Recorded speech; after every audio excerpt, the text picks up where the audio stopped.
Então, nessa ação penal 5.553/66, depoimento do senhor Mariano Marcondes Ferraz. Senhor Ferraz, o senhor está sendo acusado de um crime pelo Ministério Público Federal. Nessa condição de acusado, o senhor tem o direito de permanecer em silêncio. O senhor usar esse direito pela nossa lei, isso não lhe traz nenhum prejuízo, mas também a oportunidade que o senhor tem de falar no processo. O senhor prefere falar ou o senhor prefere ficar em silêncio? Não, vou falar, colaborar com a justiça. Perfeito. Acho que eu vou pedir para o senhor puxar se aproximar um pouquinho, tá? Isso. Senhor Mariano, bem objetivamente, esse processo diz respeito aqui a um fato bem definido, que são esses pagamentos que teriam sido efetuados segundo o Ministério Público nessa conta Ost Invest Finance. Consta aqui a afirmação que contas que seriam, segundo o Ministério Público, controlados pelo senhor, teriam efetuado os depósitos nessa conta Ost Invest de cerca de $868 mil. O senhor pode me relatar o que foi isso, como é que isso surgiu? Eu representava uma empresa aqui no Brasil chamada Decal. E se eu puder fazer um pouco histórico da operação, enfim, com a abertura de mercado em 80 e 86, fizemos um estudo de mercado para construir um parque de tancagem no Brasil. O Brasil era, na época, deficitário em estrutura portuária, e identificamos o Nordeste para construir o terminal. Certo. Existia de fato uma quebra de monopólio, então uma demanda. Antes de construir o terminal, nós fomos às empresas privadas, distribuidores, e tivemos cartas de intenção para a construção de terminal. O terminal não era um terminal que seria construído para prestar serviço para a Petrobras, mas prestar serviço para o mercado. A Petrobras, na ocasião, era importadora, mas tinha 35% de mercado através da sua distribuidora. Então, construindo o terminal, a empresa foi construída no ano de 2000, aproximadamente. Eu fiquei com 5% da empresa. A construção começou em 2002 e a construção terminou em 2005. E o senhor era o que? Era o representante? Ou o senhor era executivo da empresa? Não, no início eu era representante da empresa no Brasil. Tá. E a partir do momento que constituímos a empresa, eu recebi um convite do sócio majoritário, que é um grupo italiano, de ficar com uma participação, e eu fiquei com 5% do terminal. Quem é que é esse sócio majoritário?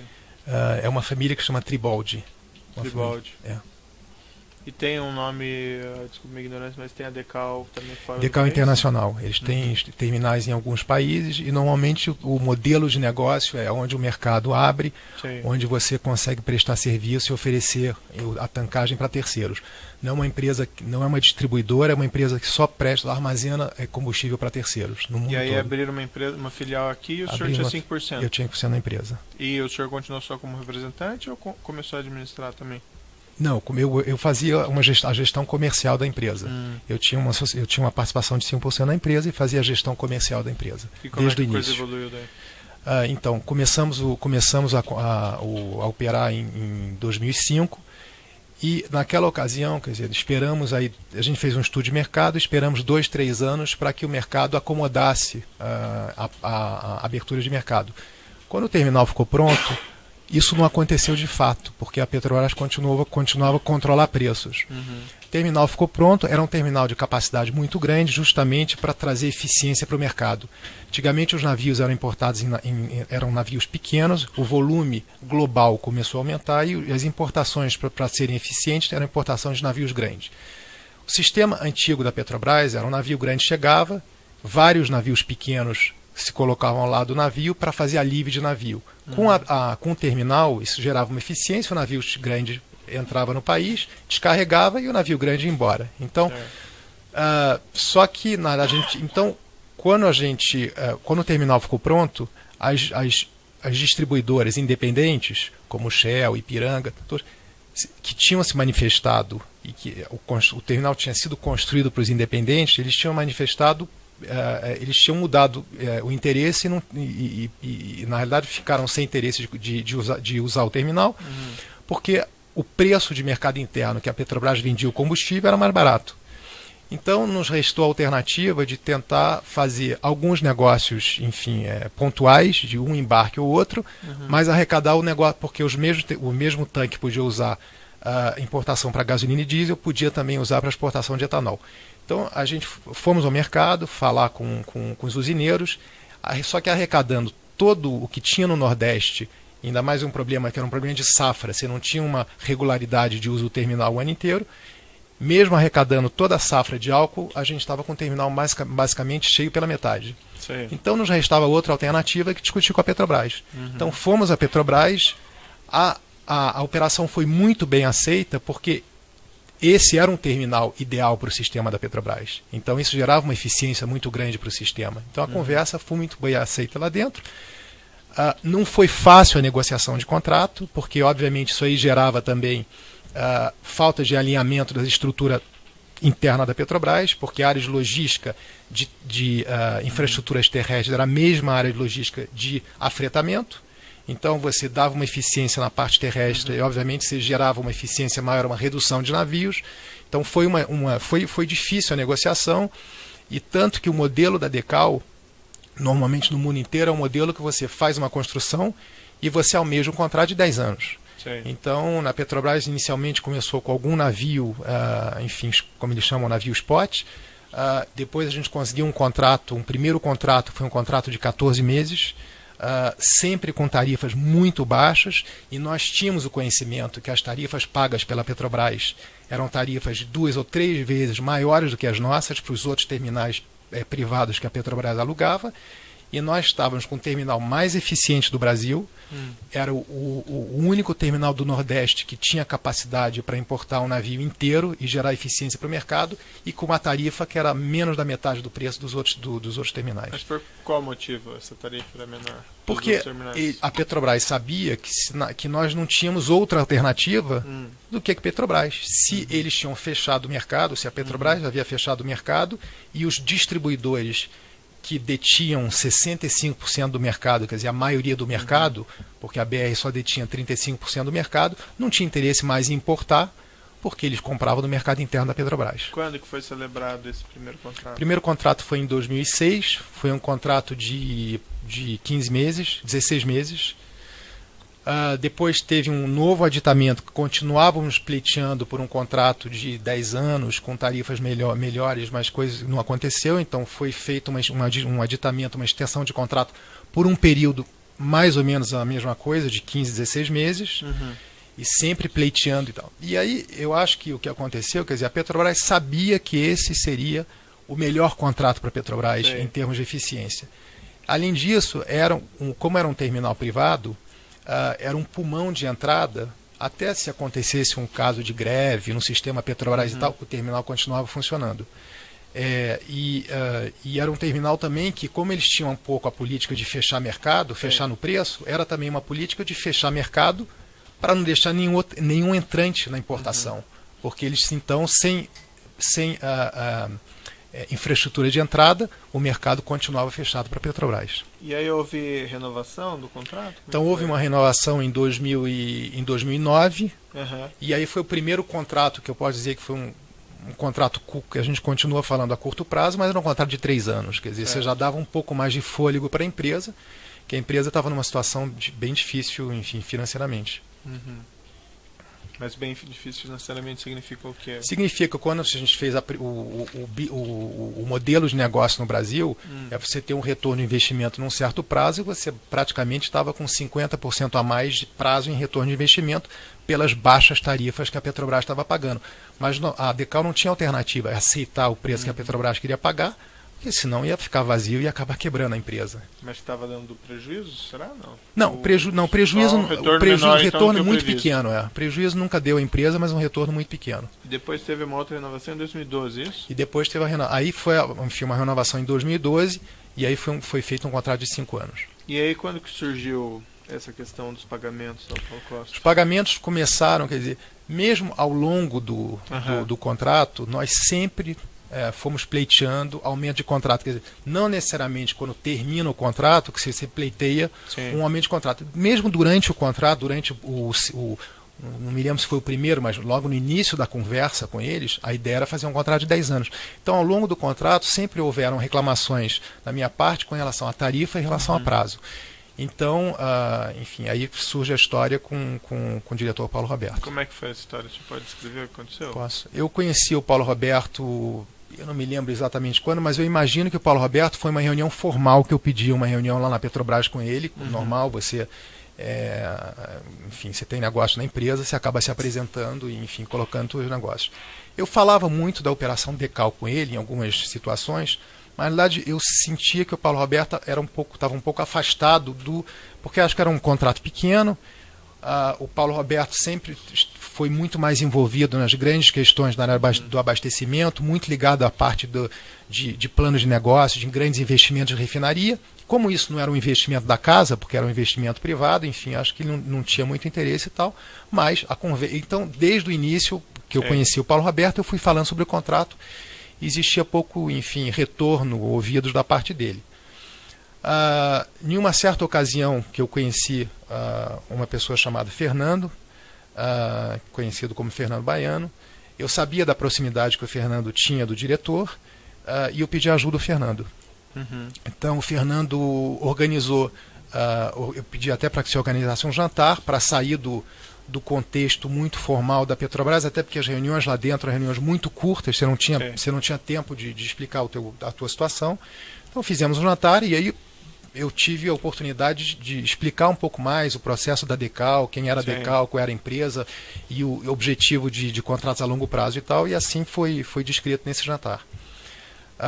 Em uma ocasião eu marquei uma nova reunião com o diretor, a reunião foi lá enfim, dentro da empresa na Petrobras, e enfim, na realidade, se eu posso voltar um pouco a descrever a história da denúncia, quer dizer, a denúncia, não estou querendo sair mas foi a denúncia não foi exatamente o que aconteceu, porque a denúncia o que houve foi uma solicitação direta do Paulo à minha pessoa com relação ao terminal, para as coisas caminharem, foi assim que foi colocado, me foi diretamente feito um pedido de um valor de 3% em pagamentos mensais sobre o valor do contrato, coisa que no primeiro momento eu me assustei, enfim...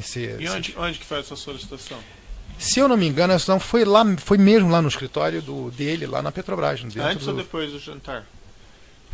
Imagino que seja depois do jantar, porque primeiro houve o jantar, o Fernando apresentou, eu tive a oportunidade de apresentar o negócio. No jantar não foi discutido questões de pagamento, foi a oportunidade de descrever o negócio e a aflição que nós tínhamos como Decal de um negócio que não era rentável para a empresa. E quando ele solicitou isso, estava o senhor e ele ou estava mais gente? Não, eu sempre participei das reuniões com o Paulo Roberto sozinho, sempre eram reuniões normalmente feitas lá no próprio prédio da Avenida Chile. E o senhor se recorda mais ou menos os termos que ele colocou para o senhor?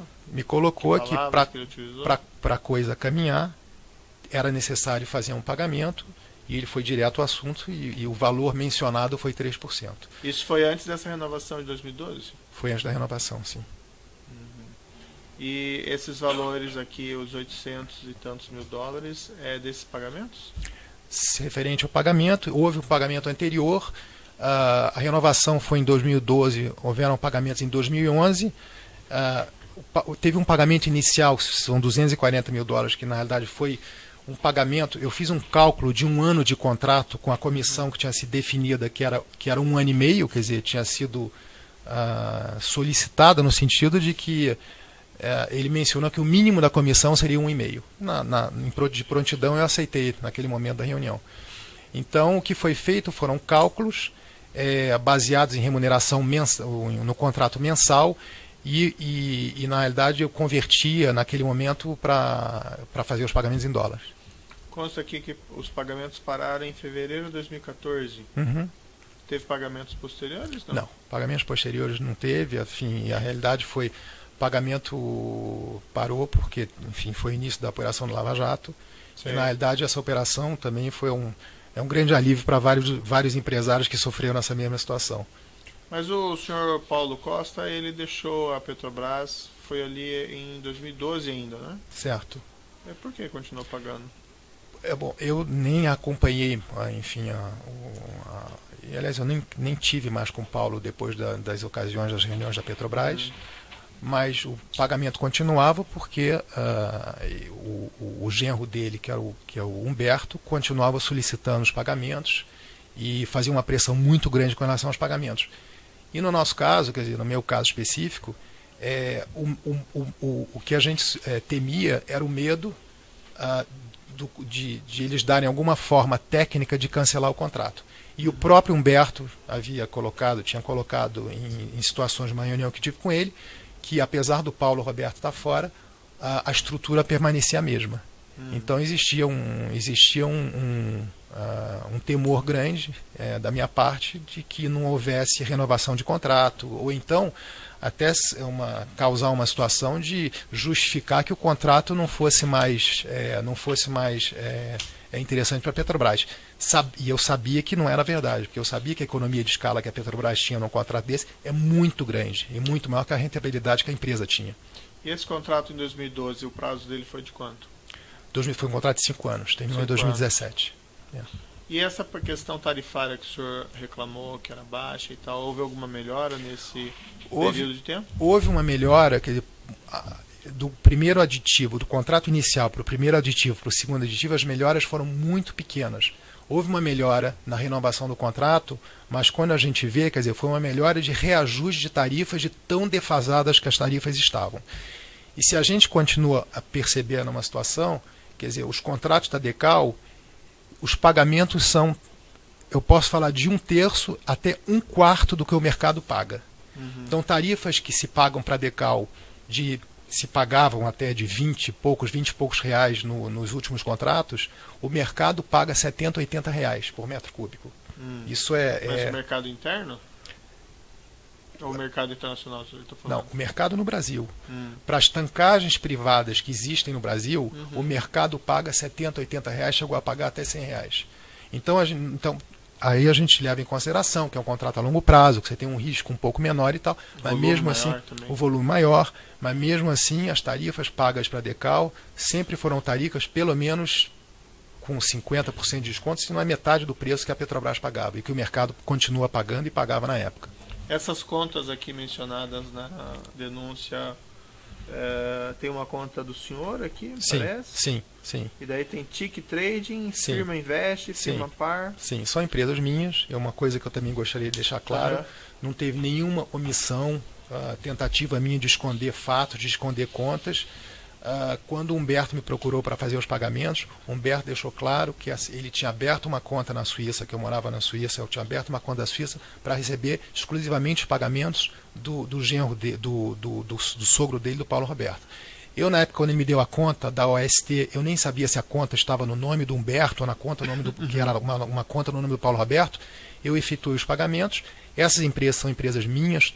Os bancos, enfim, toda a documentação. São empresas assim, de papel ou são empresas Não, que empresas de papel. Empresa de papel que tem... Conta offshore que o senhor tem? Contas offshore, enfim, eu residia fora e enfim, são contas offshore e até, enfim, se eu posso me colocar, porque algumas empresas aí, enfim, é o fato, eu sou uma pessoa bem centralizadora bem centralizadora enfim, no meu dia a dia, e a desorganização minha de não ter usado, por que usado uma conta, por que usado outra conta. O que eu gostaria de deixar claro é que não existiu nenhuma omissão, as contas são minhas, inclusive são contas que eu pago com minhas contas pessoais, são contas que eu uso cartão de crédito para pagar minhas contas pessoais, então não tem nenhum tipo de... Chegou a ser celebrado algum contrato, alguma coisa? Não, nunca foi celebrado nenhum contrato.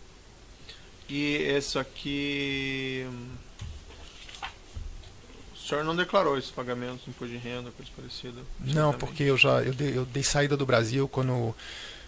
em 2000, quando eu fui morar fora com meus filhos, foi em 2007. Mas o senhor não declarou esses valores de alguma forma, em algum lugar? Não declarei. Se eu me permito, eu não tinha, enfim,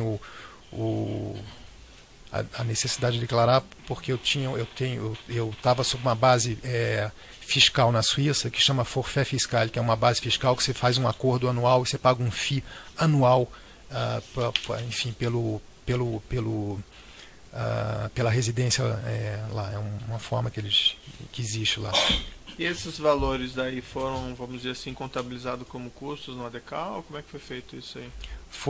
Não, porque foram pagamentos que eu fiz mesmo com meus recursos. Então não tinha nem ciência da empresa e nem estava enfim, como como pagamentos da Decal para Então foram os gastos diretores. pessoais do senhor. Foram pagamentos que foram feitos das minhas contas, Mas sim. compensava esses gastos com os seus ganhos nesse contrato da Decal? Sim, compensava numa certa forma. Quer dizer, eu tenho um contrato de gestão com a empresa enfim, então, quando aconteceu isso, eu não tinha alternativa, eu acabei, obviamente, pagando e eu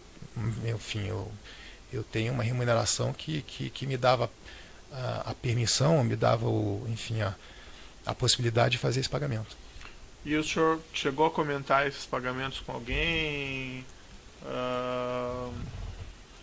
Procurou polícia, Ministério Público, ou mesmo dentro da empresa? O senhor tentou resolver isso de alguma outra forma, além de, vamos dizer, ceder essa solicitação? Não, eu simplesmente cedi a solicitação. Depois que o Paulo Roberto foi preso lá em 2014, o senhor não achou que deveria talvez procurar as autoridades e revelar esses fatos? Talvez, eu estava, enfim, totalmente à disposição da justiça. Gostaria também de deixar claro que eu fui preso no ano passado, em uma visita no Brasil. Eu continuei a frequentar o Brasil de forma bastante regular e de forma nenhuma, quer dizer, eu estava à disposição e se tivesse que fazer um depoimento, eu viria para o Brasil. Inclusive deixar também, eu sei que foi pedido um passaporte, enfim, a minha vida, há 10 anos minha vida é na Europa, né? Então hoje eu estou numa situação, meus filhos estão lá, enfim, eu deixei a empresa e tal, mas de forma nenhuma eu deixaria de comparecer e jamais ficaria numa situação fugitiva. O senhor responde por um processo criminal aqui, sem né? dúvida. Então, assim, ainda concedi ao senhor fiança e não, tudo, o senhor sem responder dúvida. em liberdade, mas também não dá para o senhor ficar passeando pelo mundo. Não, eu sei. Ainda que a trabalho, Certo. realmente Não, tem isso, condições. não, mas não é isso que eu gostaria de dizer. Tem Era que só resolver para esse problema aqui. Não, sem dúvida.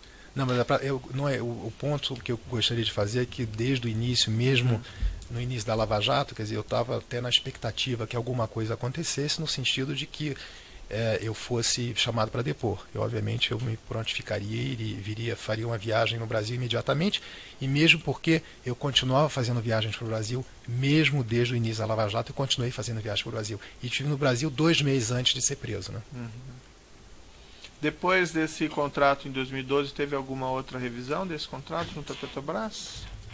Sim, teve uma... Então, o contrato de 2012 terminou em 2017. Certo.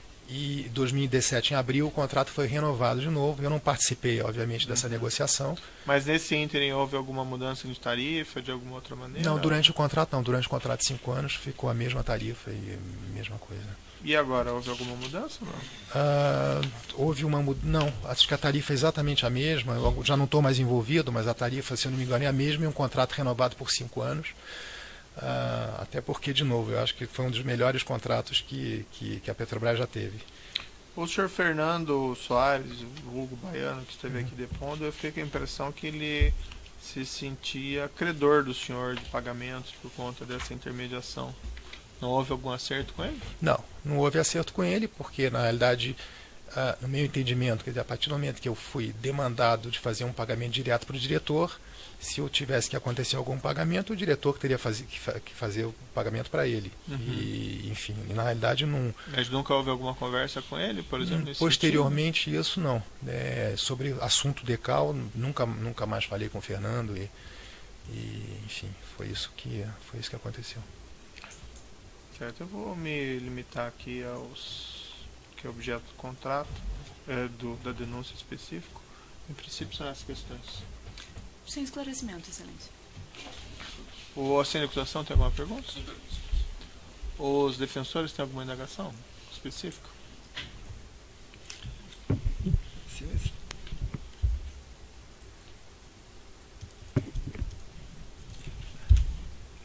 Acho que o interrogatório foi bem completo. Foi só um ponto. Ele esclareceu que não houve contrato com a empresa OST. Foi feito algum documento para dissimular, para esconder o negócio na época que eram feitos os depósitos na conta? Não, na época que eram feitos os depósitos nunca teve nenhum tipo de documento. Existia sim pedidos do Humberto sistemáticos para que fizesse pagamento e eu simplesmente fazia o pagamento na conta que tinha sido, tinha sido dada por ele.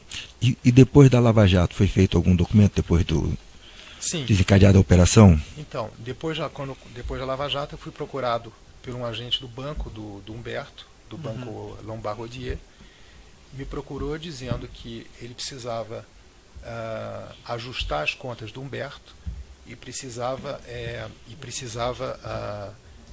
de algum tipo de notas para ele fechar, inclusive, as contas do Humberto. É assim que eu tinha entendido. E eu, doutor, ingenuamente, ele me procurou, eu atendi o telefone, eu vi uma pessoa ligando de um banco, eu acabei o telefone, nós todos somos bastante acessíveis. Eu atendi, marquei um encontro, ele me colocou essa situação e uma semana ou 10 dias depois eu entreguei umas faturas para ele, equivalente aos pagamentos que eu tinha sido feito. Fiz isso de uma forma ingênua, é verdade, porque na realidade, inclusive, até eu repensando e quando eu li todos os fatos, a fatura é trocada, quer dizer, não faz sentido, quer dizer, eles tinham que me emitir uma fatura, eu acabei entregando 8 faturas, quer dizer, sem sentido, com os valores que ele tinha me pedido, ele queria, enfim, regularizar a conta do Humberto ou fechar a conta do Humberto, eu ingenuamente acabei entregando faturas para ele. Essas contas do senhor, em que bancos que são? É uma série de bancos, mas normalmente todas elas, acho que são no Crédit Agricole e se eu não me engano no BS tem uma conta de Julius Baer também. Todas na Suíça? Todas na Suíça. Genebra, Zurique? Todas em Genebra. Todas em Genebra. Mais perguntas? Que ano você saiu do Brasil? 2007. 2007. E passou a residir na Suíça? Residi na Suíça. Na Suíça. Essas contas no nome das empresas do banco têm a sua identificação na ficha de abertura? Todas têm minha identificação. Eu sou o único, inclusive, que assina pelas empresas e o único que assina pelas contas também. Não tem nenhum tipo de procurador. Até de novo, voltando, eu sou muito centralizador na forma de trabalhar, então era assim que eu fazia. E o senhor, quando saiu do Brasil, deixou de pagar imposto de renda aqui, fez o procedimento da Receita, exatamente. Declaração de saída. De saída em 2007. Então não tinha obrigação de declarar imposto de renda no Não Brasil? tinha obrigação de declarar aqui e não tenho obrigação de declarar na Suíça, visto que eu tenho um acordo fiscal lá. Ou na ocasião eu tinha. Mas na Suíça, então, o seu imposto de renda é pago na Suíça? Não, eu tenho um acordo fiscal na Suíça, então você tem a necessidade de declarar no acordo fiscal os gastos na Suíça, mas não os rendimentos. E paga um determinado valor por isso? Você paga um determinado valor por ano por isso. Quer dizer, é uma modalidade de pagamento de imposto? De imposto que eles abrem hoje, como estão fazendo em outros países, como estão fazendo em Portugal, como estão fazendo na Itália, chama forfait fiscal, acordos fiscais. Esse contrato da Decal com a Petrobras, você tem noção do quanto isso representa de custo de economia para a Petrobras com relação ao modelo anterior? Eu imagino, eu até li alguns documentos da Petrobras posteriormente, enfim, mas eu imagino que essa economia que a Petrobras tem é difícil de valorizar, mas é uma economia, no meu ponto de vista, economias acima de 30 a 40 milhões por ano. Porque, de novo, é o único terminal que tem são coisas que não estão colocadas, mas a Petrobras sabe disso, é o único terminal que hoje pode receber um navio inteiro no Nordeste, é o único terminal que pode enquadrar a especificação de produto, então de vez em quando o produto vem fora de especificação, nós temos a licença de blendar, de fazer mistura de produto, então isso não tem nenhum outro terminal fora o sistema Petrobras que pode fazer isso, e na realidade dá para a Petrobras o que eles querem, quer dizer, fechar o mercado, porque é o único pulmão de entrada que tem no Nordeste, que é a região mais deficitária no Brasil, visto que tem poucas refinarias no Nordeste, principalmente a refinaria na Bahia, mas todas as refinarias são no Sudeste. Satisfeito, senhor. Obrigado, senhor. O senhor gostaria de falar algo ainda, senhor Mariano? Gostaria, doutor. Enfim, obviamente é uma situação que eu me arrependo muito por isso. A minha vida mudou completamente, quer dizer, hoje eu estou morando no Brasil, estou no Brasil há 1 ano, mais longe de atividades, estou afastado das empresas, tenho meus filhos morando fora, e enfim, então é uma coisa que certamente eu garanto que nunca mais vai acontecer, mas me arrependo muito do que foi feito, e infelizmente é um fato que a gente tem que passar por isso, e espero que o tempo vai me ajudar com isso. Tá certo, senhor Mariano. Então, declarar encerrado o depoimento, pode parar a gravação.